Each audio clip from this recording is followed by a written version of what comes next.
Let's do this. The Cult of Hockey podcast by the faithful and for the faithful. I'm David Staples of the Edmonton Journal, and I'm here tonight with Bruce McCurdy. Hey, Bruce. Hey, David. How are you doing tonight? Doing okay. How are you doing? I'm doing good. Went to the hockey game tonight. Went with my son. It's a rare pleasure for me. We've very rarely gone to games together, and my friend who normally go with is in Florida, so this was my last game already of my 4-game winning pack. But I'm pleased to say I finished the season 4 wins in 4 games, beat the Penguins, the Rangers, the Bruins, and the Kings. That's a pretty nice set. Never in doubt. Yeah. I forgot my tweet after this one, but this was one of those kind of games. 1-0 win, the Edmonton Oilers over the LA Kings. Yeah, old-time hockey, 1950s hockey there, Bruce. The grade A shots were 15-11 for the Oilers, with a subset of more dangerous 5 alarm shots. 5-2 for the Oilers. So the Oilers were the better team. Although the Kings were the better team early on, and then the Oilers came on. Were the two both in the first period? I believe. The 5 alarms? I just got to find my document. One of them sure was. I'm going to talk about one of them. Oh, yeah, one of them sure was. So am I going to talk about it? Bruce? Well, I'm going to talk about something different than you're going to talk about. Okay. I'm going to talk about what went right. All right. That's true. And you're going to talk about it right now. This is our Two Good Things, Two Bad Things, isn't it? 2 Numbers podcast. So what's your good thing? My good thing is Stu Skinner. Skin Daddy. Came up with another fine game tonight. For all that he's constantly in the crosshairs. Anytime he has, a bad period like he did in Pittsburgh, it's time to change things up in the net. Well, he bounced back tonight with, I thought, a superb performance, very steady, mostly just in position to snap up shots or to take them in with his body and not spit out any rebounds and get faceoffs, of which there were a lot in this game. And I'm going to talk about that a little bit later. But Skinner held the Oilers in the first period with a couple of sensational saves, and the one that continues to resonate is absolutely fantastic stop off of Adrian Kempe on a 2-on-1 with Anze Kopitar. And Kopitar didn't miss his pass, and Kempe didn't miss his shot. And he fired a rocket into the top part of the net, and Skinner came flying over. No fax machine noises as he went across the net this time. Like he's sometimes accused of being, a little slow on the side-to-side stuff. Well, if he'd been slow here, that puck would have been in the net. And that's a fact. And he got just enough of a piece of it with his glove. He wasn't able to snag it, but just to get a piece of it. And the puck popped up into the air and came down and landed on the top of the net, which is something you see maybe 5 times a season, that the puck will actually wind up on the top of the net during the, he just got enough to put it over the crossbar, and not by a lot, because it was fluttering down towards the net. So sensational save, and very exciting kind of aftermath. The King player, I think Kopitar, was trying to push the puck off the top of the net, and the Oiler, Corey Perry, I hear. Rich from Bakersfield says Perry. It was Corey Perry. It was Perry. Yeah. And he kind of closed Kopitar off, and then he sort of basically held the puck on top of the net. I kind of worried they might give him a penalty, but they didn't, because that puck is technically still alive. But it wasn't after Perry was done with it. If you put it off the net to a teammate, that'd be a hand pass, though, right? Yeah, but if the puck, you're allowed to hit the puck when it's on the net. You're allowed to hit the puck as long as you're not shooting it anywhere up to your shoulder level, which is above the crossbar. And when the puck's lying on the netting, it's basically at crossbar level. It's almost definitively so. And Kopitar was just trying to chisel it out, and he got one one whack at it, and then Perry closed the door on him. But the save, it's like that save's going to be on highlight reels. Like Oh it yeah, really was, a stellar stop, and like I say, the aftermath is such that it was a really dramatic kind of. Well, it would have been more dramatic, but it happened with 5 minutes left in the game rather than 5 minutes gone in a one still pretty nothing game. dramatic. But yeah, it was, and I remember going to seeing the Kings here a couple of years ago, and they scored in the first 5 minutes, and they just put the rest of the game to sleep, and the fans as well. Checked Sleeper it. hold. Yeah, they did the whole 5-man in the neutral zone thing, and it was a very dull game. And so I'm fearful of them ever getting the lead, and they didn't because Skinner came up, and then he made a 30 save shutout, and I think we show what? How many grade A's? Just two? Or like 5 alarms, I mean? Just 2. And how many Yeah. grade A's? 11. Okay. He had very little action, Bruce. In the second period, the Kings had 2 grade A shots. And in the third period, they had 3. So he had very little action in the second and third periods. And the action was he in just the had to be first. solid. And in the first he had to be In the great. first 5 minutes, he had 2 5-alarm shots, Yeah. right? Yeah. Moore had one. Trevor Moore had a really tough shot early on. Mm-hmm. And then there was this shot that you just talked about.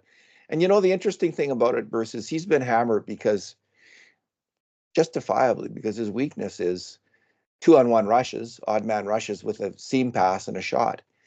He has looked really bad on a lot of goals against this year, is the truth. But now and then so if he's working on that, and let's say he can kind of solve that, because when he's off, he's kind of falling forward towards the puck. It looks brutal, and it is brutal. But when he's more balanced, and he's such a great big guy, but when he's more balanced coming across that net, he can make those saves. And if he can figure out how to do that consistently, I mean, that's a big hole in his game he'd be patching up. So good for Stu. Well, tonight, what's the fax machine? What's the fax machine reference? Well, my boy talks about that. He says he's so slow coming out across the net that he hears the sound of the old, when the fax machine fired up with it.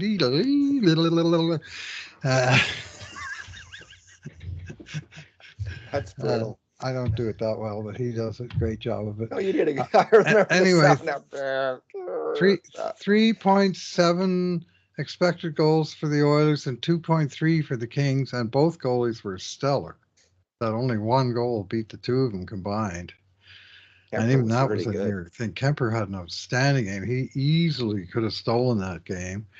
And just as what happened in Boston last week when Swayman had an outstanding game for Boston, and he was 2-point-something goals saved above expected, and Skinner matched that to get the win, and that's basically what happened tonight. Both goalies were 2-point-something goals saved above expected, and what should have been a 4-2 or 3-2 game was a 1-0 game, and the better team won it.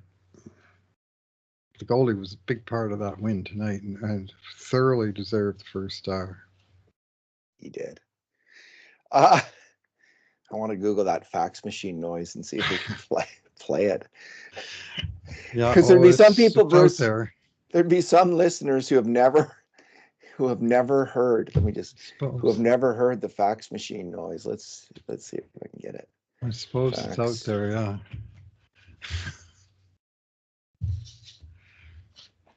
Yeah, it was a very distinctive sound that the fax machine would make. It sure was, yeah. Just a screeching racket, but it was a very, as you say, distinctive.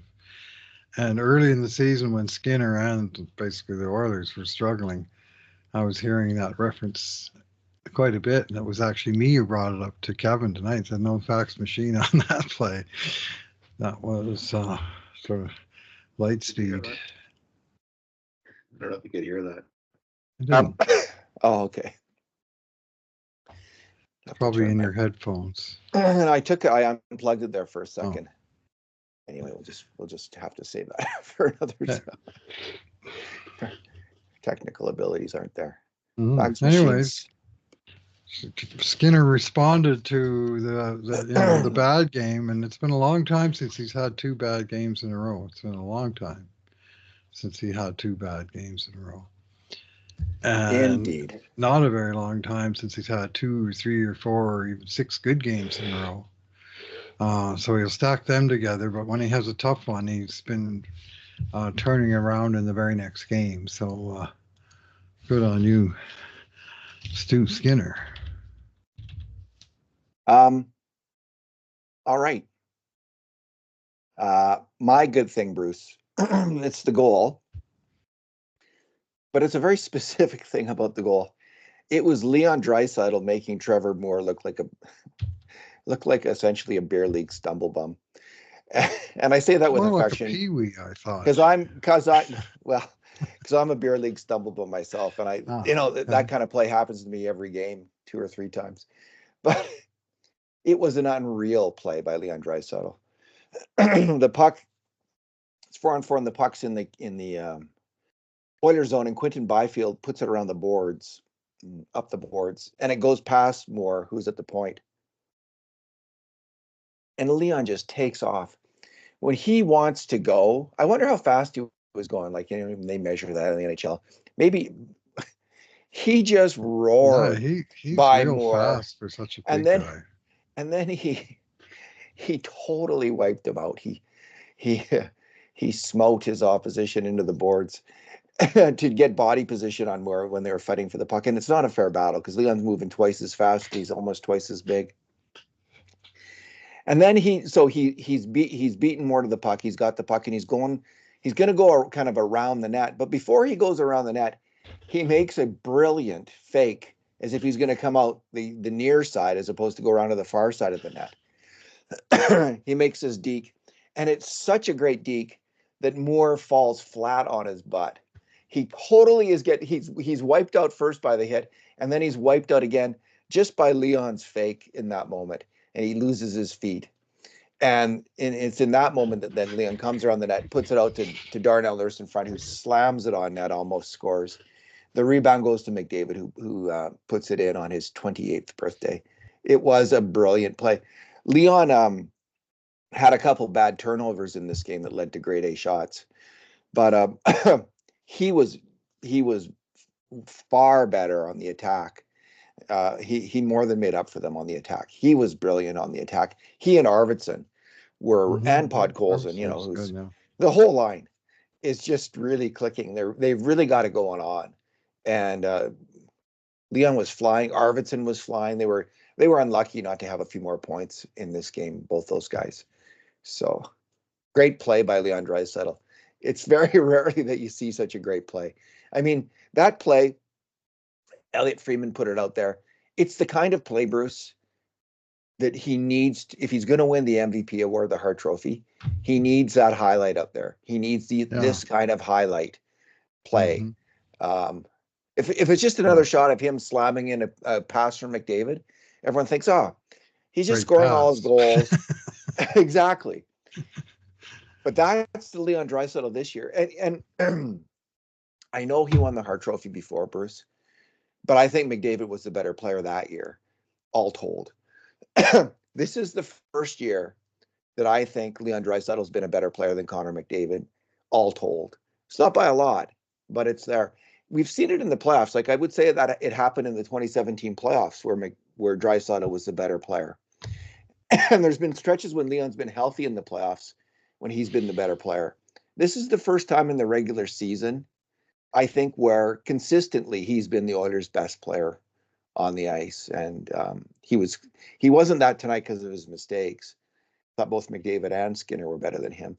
But man, he had it going on the attack. Usually if you go on long enough, McDavid will have scoring. I think you play 10, 15 games and Leon might have 25 points, but McDavid will have 30 points kind of thing, right? Mm-hmm. Mm-hmm. But this year, like the 10 games reviews that I do, I list the top 10, all the forward scoring. Leon's been number 1, 4 out of 4 sections, like twice tied with McDavid, and he won the tiebreaker NHL style more goals. And the other two times it was close, but there was no times where McDavid won a section by any points, let alone, 5 or 6 like he is prone to do. And, 12 or 14 over the third guy because Connor and Leon are always way out in front of the whole rest of the team. But Leon's been number one on that list 4 10-game segments in a row. So he's really been holding his own consistently throughout the year. And playing strong defensive hockey. He's been a better defensive center this year than McDavid. And that has never happened, Bruce. In all the years we've been tracking grade A shots. Connor McDavid has had a lower rate of mistakes on grade A shots against than Leon Draisaitl, except for this year. This is the first year, and Draisaitl's quite a bit ahead of him. So in terms of limiting, suppressing grade A shots, doing a great job. I'll tell you something else about that goal, which will and won't surprise you. And that is that this was a 4-on-4 that was drawn in the second period when McDavid got tackled and Kasperi Kapanen went after the tackler and got called an even-up call, which I didn't mind. And Joel Edmondson went after Kapanen, and he didn't get called, so it just wound up being 4-on-4. But that was fine. The Oilers' power play actually stunk in this game, and the 4-on-4 was where it was at. And you know what? That goal came a minute 28 into the 4-on-4. So Leon, Connor, he switched out the defenseman even because Nurse was out instead of Ekholm by that point.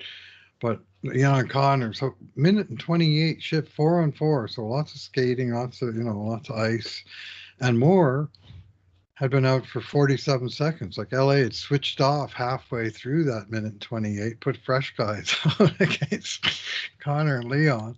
And all Leon did was like skate twice as fast as Moore to sort of overcome a 10-foot deficit and head start that Moore had, and then completely overpower him when they arrived at the puck.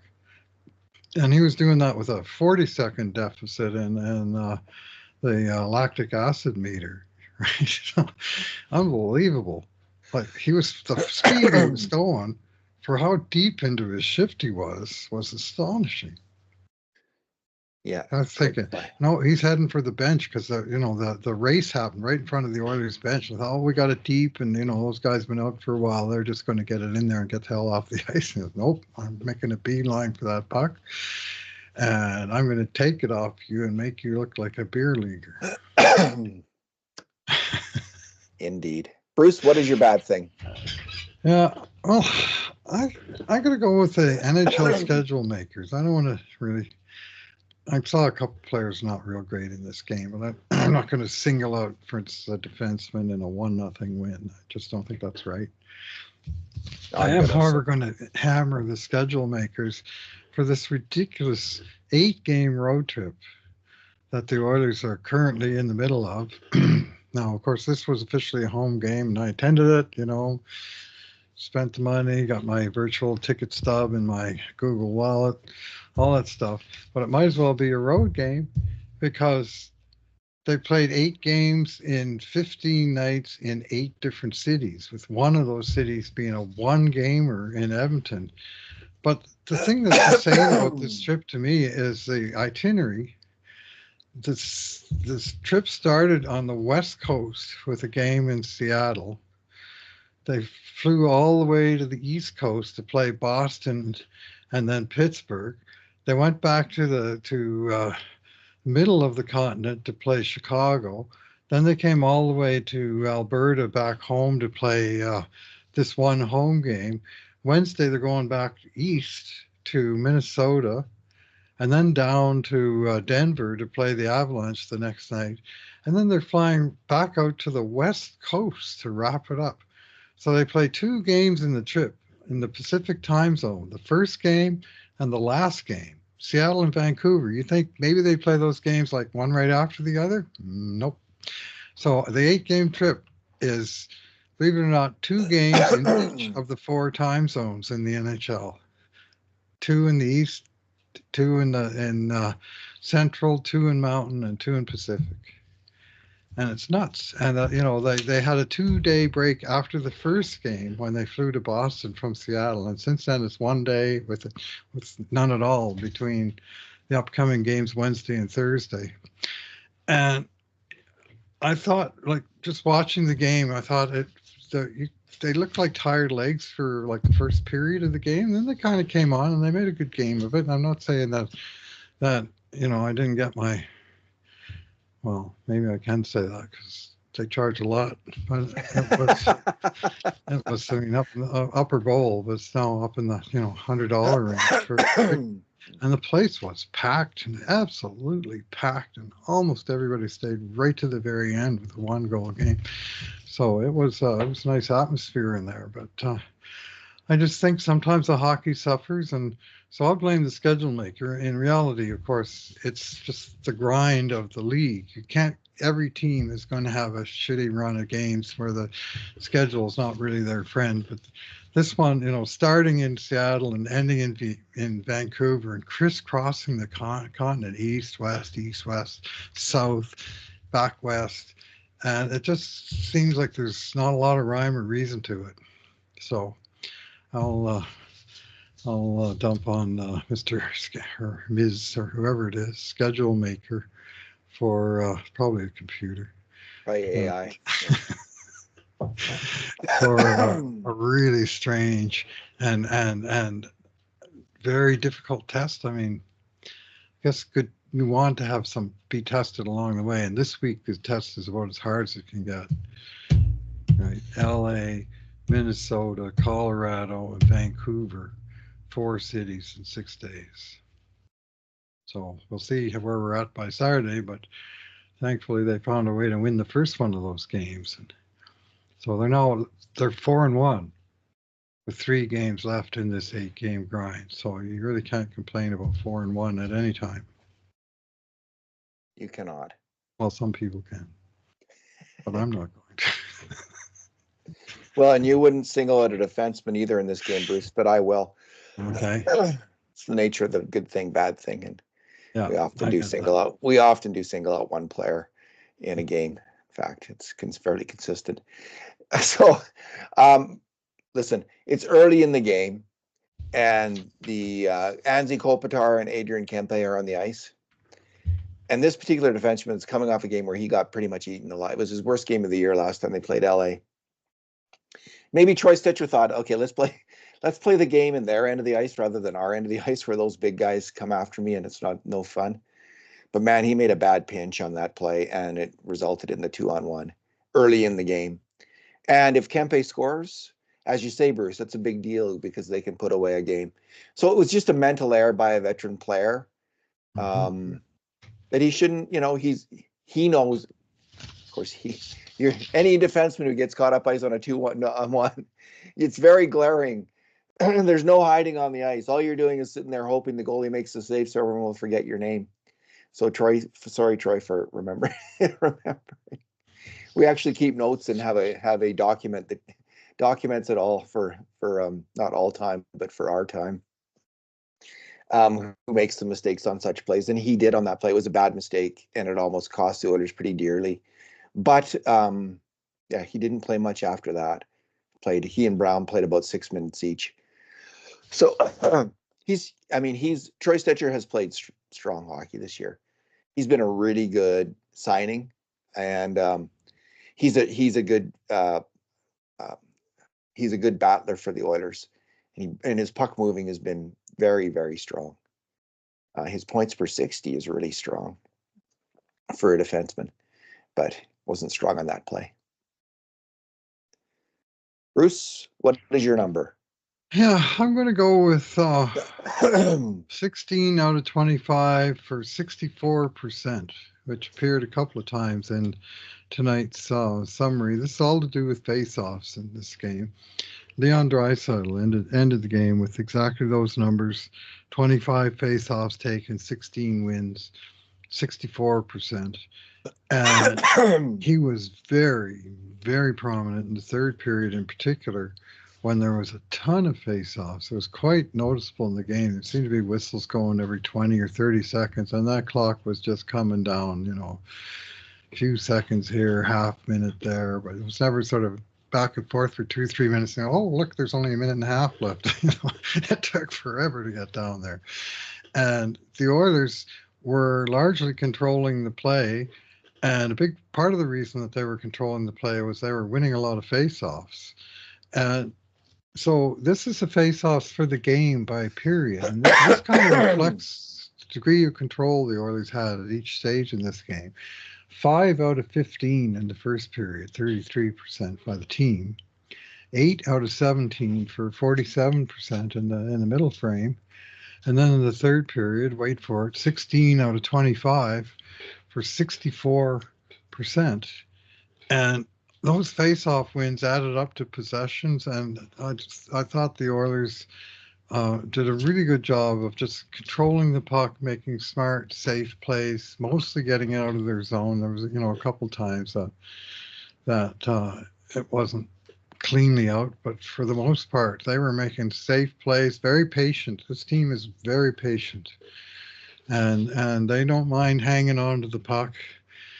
And LA sometimes doesn't mind hanging around in the neutral zone like they're the team that's got the 1-0 lead, when tonight they didn't. And there's one sequence where the Kings had 5 guys between the circles waiting for the Oilers to come at them, and Nurse was just kind of waiting in the defensive zone saying, well, if nobody's going to come forecheck me, I'm just going to hang around here and let the clock tick down for a bit. And teams should do that more. I just think the team is developing some real maturity. The other thing that I really noticed live at the games, and I do see it on TV, but tonight it really struck me how often Draisaitl in particular and his line will have a huddle before the face-off. Like they'll all group together behind it's like it's football. Before they drop the puck, they've had a 5-man meeting saying, okay, this is what we're going to try and do this time. McDavid does it some, but Draisaitl just takes command out there. And it's part of the especially in ozone face-offs, they did it on almost every one, I think, that he took. But just generally, as the face-offs became more significant, that they were communicating that this is what we're doing, no foolish lapses in coverage, because 2 guys are trying to do the same job and nobody's covering the danger man. There was none of that, and they just, there's the maturity of the team and their game. I mean, I wrote today about how old they are. Well, that's some advantages. And the advantage is these guys have been around a few city blocks, and they, and the big guys on the team are right in the very center of their careers. They're not too old. They're not too young. They're mature, and they're just taking command of situations, and not just offensive situations. Leon was huge in the D zone. He won tonight. He was even the Fogo a couple times. Face off, get off, win the draw. Team dumps it down. He's gone to the bench while the other winger comes out, and that's with Derek Ryan out of the lineup and only sort of three centers, 4, I guess if you count News, but all lefties, and so Draisaitl took all of the right side draws, and he was he really made a big contribution in that area. Bruce, my number is 5-1, and that's the number of 220-pound plus position players the Kings have compared to the Oilers. Wow. So the Kings have Quinton Byfield, Anze Kopitar, Joel Edmondson, Tanner Jeannot, and Vladislav Gavrikov, all over 220 pounds. And the Oilers have 1 guy, Matthias Ekholm, if you don't include Josh Brown. Not Nurse anymore, eh? Nurse is listed at 215 at I used to list him at HockeyDB. 221, but yeah, he's he's listed at 215. Anyway, when Kane comes back, he's close to 220. Nurse might be as well, close to it. But there is a difference in size in these 2 teams. And I think the Oilers are going to have to address that somewhat. I mean, so Kane coming back will address that somewhat. Right. But I think they need one more really big defenseman, the Oilers, who can move the puck, which is a hard thing to find. Can't always get that guy. But that's got to be the goal. Now maybe they'll get like whatever his name is, Peterson from Pittsburgh, who's 6'3" or 6'4", something like that, and 180 pounds. Yeah. But he's got a huge wingspan, at least. Like he's big on the ice. But I do think this Kings team is going to be really hard to beat in the playoffs. This is I think maybe the best version of the Kings I've seen, and of the recent teams that the Oilers have beat. The Oilers will struggle to beat this team in the playoffs. It will be a war, whoever has to face them. You really want to finish first so you don't have to face them. And anyway, but you might have to. And they're going to have to get bigger. There's just no doubt about it, Bruce. So they will not beat this team in the playoffs, I don't think. Now, one of the things I wrote about today, and because they were playing the Kings tonight, I looked at the Kings. I just looked at the forwards of the two teams in some depth. Yeah. But what the Kings have done that the Oilers have not been successful in doing is renewing their forward ranks with young players from their own draft picks that have been developing. They have 5 guys in the lineup that drafted between 2018 and 2021. The Oilers have 0 forwards in the draft in the lineup that they themselves have drafted since Connor McDavid 2015. And the only guy younger than McDavid on the whole team, forwards again, is Vasily Podkolzin, who was, a good high first-round pick in Vancouver that they managed to theft away from the Canucks. But he's a stone alone as a young forward on this team. The rest of them are all 28 plus. And, as of tomorrow, Connor Brown turns 31, and he'll be the 9th guy. He's the 9th oldest guy on the team, and he's 31 years old. So 9th oldest forward. Not counting Kane either. If Kane's back, then Brown would be 10th. He's 31 years old. Like, they do have real veterans, and thankfully Podkolzin. But whereas LA's got guys like Quinton Byfield. That guy's a monster. And and a young fellow, and they got a few other young guys on their list, like just let me have a look here. Well, they got Alex Lafreniere. Lafreniere, yeah, he's a good player, very good player. Alex Turcotte, 23. Mm-hmm. I think Chanot is still pretty young. He's 27. Anyway, Kempe's 27. Yeah, okay. Anyway, then they've got a few guys that are in that 22, 23 range. And so they've got some renewal happening. And now what Edmonton has to hope is that LA's top players are either on the bit too young side, like Byfield, or on the bit too old side, like Kopitar, or on defense, Doughty. And that Edmonton have more guys sort of near the middle of their career, even though they have quite a few old guys. But they, their sort of main crew is just right in the heart of their careers, as I mentioned earlier, their whole core leadership group. Yeah. And so that's their secret sauce for Edmonton, is